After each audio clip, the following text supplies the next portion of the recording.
feels good. That feels real good. After the disappointment from week 1, Sunday night, and pissing a 20-point lead down their legs in the second half, the Chicago Bears responded in prime time against Russell Wilson, Pete Carroll, and the Seattle Seahawks on Monday night and got their first victory for new head coach Matt Nagy, winning 24-17. And the predominant story for the Bears in this game from a positive standpoint has to be that defense. How ironic. A team in the Seahawks that for so many years has been identified with their defense and that Legion of Boom secondary. It's a new year and definitely a new Seahawks team. It was the Chicago Bears defense that was on the attack. It was the Chicago Bears defense that was making big things happen. It was the Chicago Bears defense that was imposing their will and dominating this game. 6 sacks on Russell Wilson, and yeah, there was a lot more pressure there too. Russell Wilson was under siege the vast majority of the night. Khalil Mack, once again, Khalil motherfucking Mack! You gotta back the Mack. The Mack attack helped lead the way. Another strip sack. A second straight week he had one of those. He was a presence in the run game.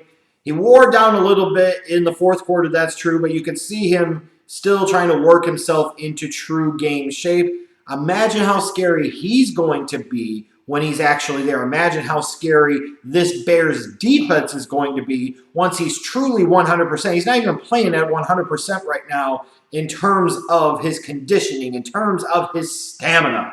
That's crazy. But Khalil Mack, once again, in prime time, was a force, was a presence, and everybody knew he had to be accounted for, making the Bears look really good through 2 weeks for making the trade that they did. And the big play on defense in this game has to be Prince Amukamura's pick 6. It really put the game on ice because at that point, it's the fourth quarter. You're only up 17-10. The Bears need to stop. There's about 6.5 minutes to go. And Wilson makes a horrible decision. Bad throw. Amukamura jumps all over it. House call. Game over. Seahawks score a cosmetic touchdown very, very late with the Wilson touchdown pass to impressive rookie tight end Will Dissly. But the Bears are 1-1. They're 500, and by God, it's something to celebrate. You're not going to take it from me. Now, one thing I wanted to point out here is Russell Wilson. Russell Wilson, I do believe, is a really good NFL quarterback. Russell Wilson deserves a lot of the attention and praise that he has gotten over the years. But it is so easy to blame with the current Seahawks the lack of wide receiver talent, the lack of a running game, the defense not being quite the same, the offensive line being a sieve and constantly allowing pressure in his face. It's so easy to blame all of those things. And ultimately, football is a team game. And it is fair to call out all of those things because they all helped contribute to this loss. But why doesn't Russell Wilson get more of the blame? And this is one of my frustrations sometimes with the quarterback position, especially big name, star, elite quarterbacks or close to elite quarterbacks, franchise type of guys, is when their teams win, they get so much of the praise and so much of the credit and everybody's stumbling over themselves to ball gag on them. But yet when their teams lose, it's like once they get to a certain level as a quarterback, we try to find so many reasons, fans, media, to blame everybody else except that quarterback. And Russell Wilson deserves some of the blame here in this game. You can sit there and talk about the offensive line at times, but it's upon Russell Wilson sometimes to make adjustments to the play calling. It's time for him at times to call audibles, go with a hot read, do any number of things other than sit there and just let the pressure come and exhibit the poor pocket presence that he really shows from time to time. And it can be easy, again, to blame somebody like offensive coordinator Brian Schottenheimer. How the hell he has another job as an offensive coordinator in the league, I do not know. But at some point in time, you've got to blame Russell Wilson too. And you can even look at that big pick 6 that really ended this game for all intents and purposes. You can sit there and question why the hell does Brian Schottenheimer have a rookie running back who's not known as a great route runner in Rashad Penny out wide as a primary read on the play? Fair question. But ultimately, it's still Russell Wilson that made the decision. He's the one that made the decision to go there, stare that down, and make that horrible throw. And I just want to say that just because a guy has a bad game doesn't make him a bad quarterback necessarily. Important for me to keep in mind in a couple of moments. But as much as it's easy to blame everybody else on the Seahawks for what happened, Russell Wilson deserves some of the blame too. That's all I'm saying.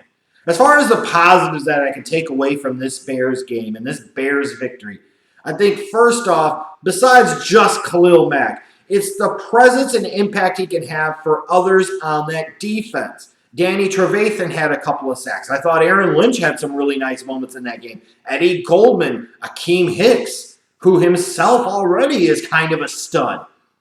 This is why you trade what you trade to get a guy like Mack. A true elite defender changes the landscape for everybody on that defense. This defense is entirely different and a lot more worrisome for opposing offenses because of Khalil Mack and his presence and having a game plan to try and stop him, and it opens up things for others. It's not just about Mack.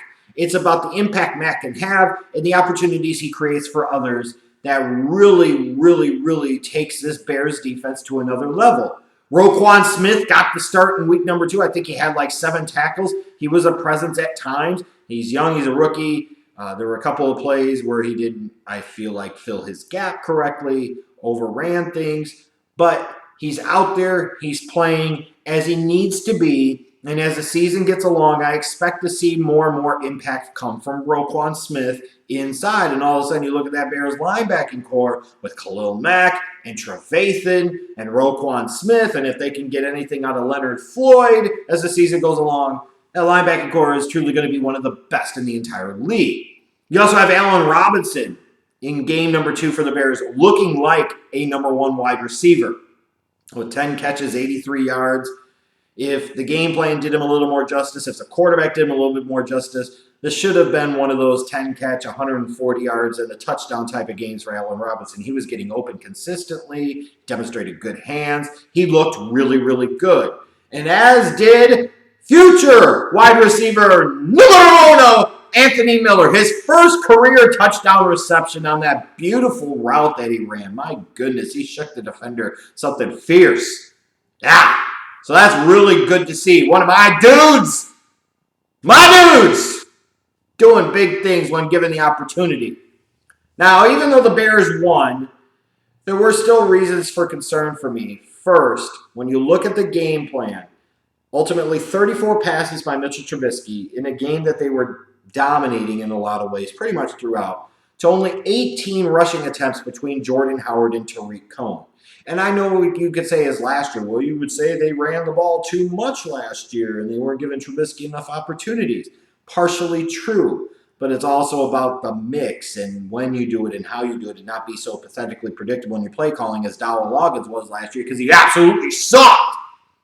But in this game, it once again struck me that it feels like under Matt Nagy, their offensive identity is going to be gimmickry and trickeration and all of that, and there's not necessarily a true identity. When you have the defense that the Bears look like they can have this year, you don't have to score 30-plus points every single game. It'd be nice to do it from time to time, yes. But you have to follow that up with an offense that can control some clock, sustain some drives, and for the Bears and the way they're designed and the talent that they have, the best way to do that is in the running game. I would have liked to have seen maybe only 25 passes out of Trubisky in this game and 25 to 30 rushes for Jordan Howard and Tariq Cohen. While they weren't great on the ground, I get that. Still, try and give these guys an opportunity to get into a rhythm, take a little bit of the pressure off of Trubisky, because I do feel like in some ways the play calling did not help Mitchell in this game. Because Mitchell Zoolander did not have a good one on Monday night. There is no spin you can put on that. You could sit there and look and see, they won 24-17, and maybe it wasn't even really that close. Look at the box score and say, he completed 73.5% of his passes. He had 2 touchdowns. had some rushing yards. Couldn't have been that bad until you realize that the box score doesn't always tell the full truth of the story. And during the game, you saw several inaccurate throws, in particular because he wasn't properly moving and setting his feet and stepping into his throws, demonstrating once again really shaky pocket presence.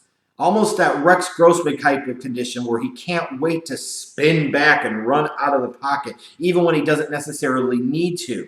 That's a concern. It's a concern I had about him in college, and it hasn't gotten any better here. You had the 2 interceptions and at least one other throw late in the first half in the red zone that should have been picked off. That's not good. And then when you look at it statistically, less than 6 yards per attempt, what that suggests to you is that it's a lot of easy nickel and dime, dink and dunk type of passing. And while that was enough to beat a team like the Seahawks, who are not going to be very good this year, when you face better teams, you need to get more out of your passing game and you need to get bigger plays out of it. And what I saw in week 2 gives me a lot of pause for concern. And while it is important to point out, that this was still only Trubisky's 14th start in the National Football League after only 1 season as a starter in North Carolina, so he is not the most experienced. It is really hard not to get antsy when you see through 2 games of this season, Patrick Mahomes has 10 touchdown passes for the Kansas City Chiefs. Same draft class, kid taken after him. Looks dynamic, looks great. And you could say, look at all the talent he has around him. It's not like Trubisky has a bunch of ham and eggers here. Allen Robinson certainly doesn't suck. Jordan Howard, Tariq Cohen, he's got a running game. He's got a better running game, frankly, than Mahomes does in Kansas City. You throw in Anthony Miller and Taylor Gabriel and Trey Burton. Yeah, they're not super studs right now, but they're not scrubs either. Like last year, you could totally utilize that excuse. This year, it doesn't wash quite as much. So it's really, really hard to get excited about this Bears team truly and fully as much as I want to, because it feels like a familiar refrain. Great defense, running game, quarterback holds them back. And as much as everybody wants to compare the Bears to last year's Rams, I get that in some ways. But to me, they feel more like last year's Jaguars. Great defense, control the clock, physical running game, and a quarterback that ultimately holds you back from your true potential, at least last year. When I look at this Bears team, I see a playoff team. I see a team that is structured in some ways, even though I'm a little concerned about their secondary, a team that could potentially even make some noise in the playoffs. But right now, their quarterback's going to hold them back, and it's that simple. But it is still only week 2. I can't totally give up on Mitchell Zoolander just yet. But there are reasons for concern. But that is for another time and another place. Bear down, bitches! The Bears got their first win of 2018, and there's a lot more where that came from.